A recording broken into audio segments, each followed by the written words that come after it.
One love, one heart. You're listening to Everyday Superpower, a place we can learn about body language and non-verbal communication. Keep it nice and simple, you know how we do it over here. I apologise in advance. I have once again misplaced my microphone, but the message and the information and the life-changing game you're going to receive is still worthwhile, alright? It's just, you know, you might not have the extreme clarity of every breath and every wheeze in my voice, alright? So if you like what you hear, click like. If not, click like and subscribe. And if anything comes to mind during this video, feel free to click subscribe. Today we're talking about leaning against a wall, potentially leaning against a chair, maybe holding a chair with both hands, and just any sort of propping up against anything, realistically speaking. So leaning against the wall with the shoulder, such as what you see before you, the side of the arm, the hand, or placing the hands upon the back of a chair, or, you know, solid object is a cue that demonstrates the individual is in need of extra support, all right, because they don't have the foundation, the structure, psychologically speaking, as well as physiologically, perhaps, to stand independently, okay? So, within reason, it can show relaxation, okay? Because you're not so threatened that you feel that you need to be up prompt and firm and ready to shoot off, okay? But it's not necessarily a dominant position. As I said, it can show comfort to some degree, but it also shows, you know, a lack of structure, all right? It shows a reliance on external, so there isn't a complete center of self, all right? Not a strong foundation there, right?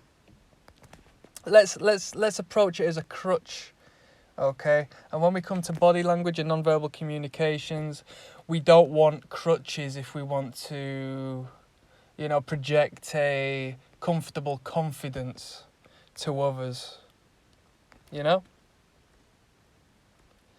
So it can be used as a crutch.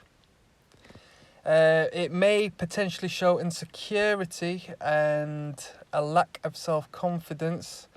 The self-confidence needed to stand upon their own weight and to possess that actual balance necessary, okay? So you're having to use a wall or a chair for that stability you need, or what your subconscious needs, all right? It's a means of support.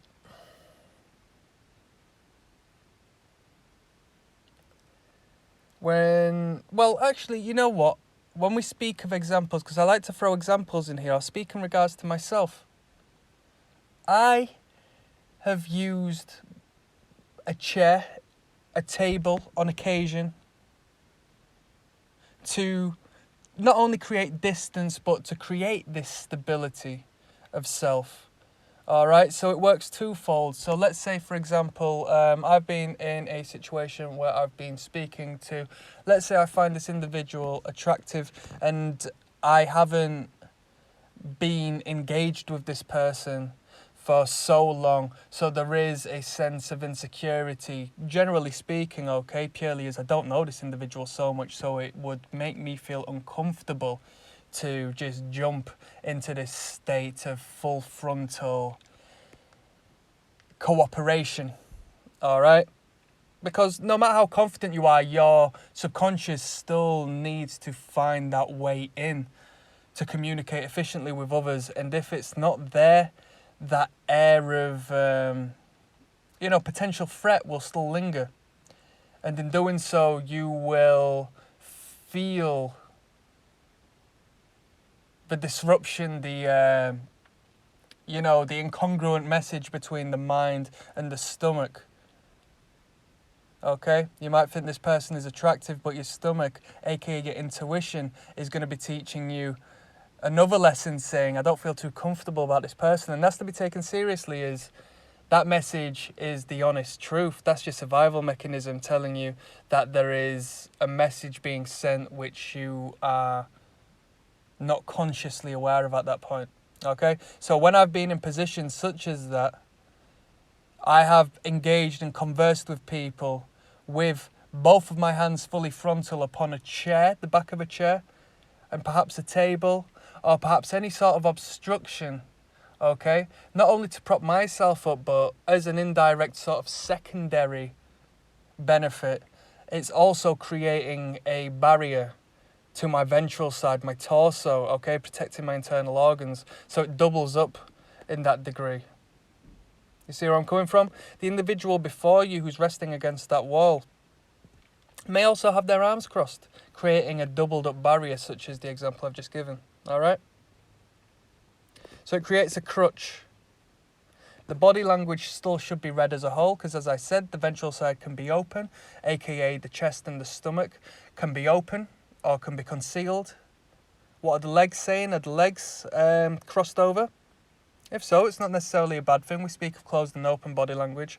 But if them legs are closed, that might create, a little bit of a blockage to the genital area, which is up for you to read in that particular moment. But it can also mean that person is so confident that you are not a threat to them, which is positive when, building relationships, that they, don't need to run away. Their legs are crossed. They have no intention of running.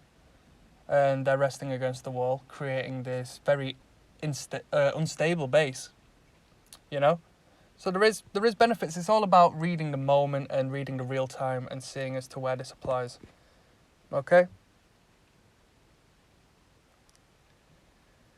So I'm going to leave this on quite a broad one, okay? Just some food for thought, because this isn't necessarily a negative or a positive in my eyes.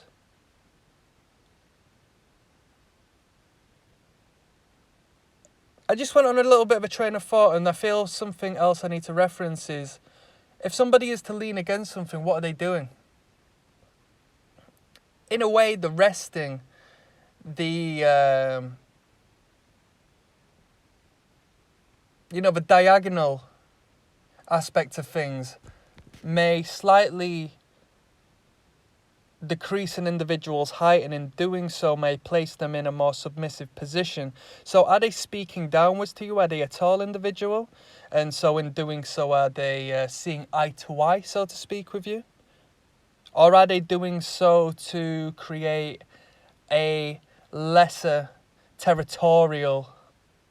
Well, I take that back, to be fair with you, because for them to feel they have the right to touch the objects in their vicinity, that is a subconscious example that they feel they have the right to do so. So that is territorial to some degree, okay? If I put my hand on this chair or this table, I feel I have the right to do so, okay? Would you walk into your boss's office and place your hands on the boss's table so boldly? Hopefully not. Unless you were trying to enforce some degree of authority. Okay?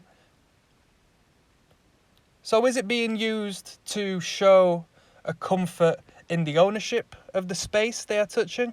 Or is it being used to lessen the space they're taking up in the degree that they're making themselves shorter, and in doing so, acting submissively towards those whom they're speaking to? Plenty of food for thought. Have you ever come across this? Do you do this? I would like to hear any example to take this off in a different direction in a video or two ahead. Thanks for paying attention. Click like, click subscribe. Feel free to leave a comment. Signing out. Goodbye.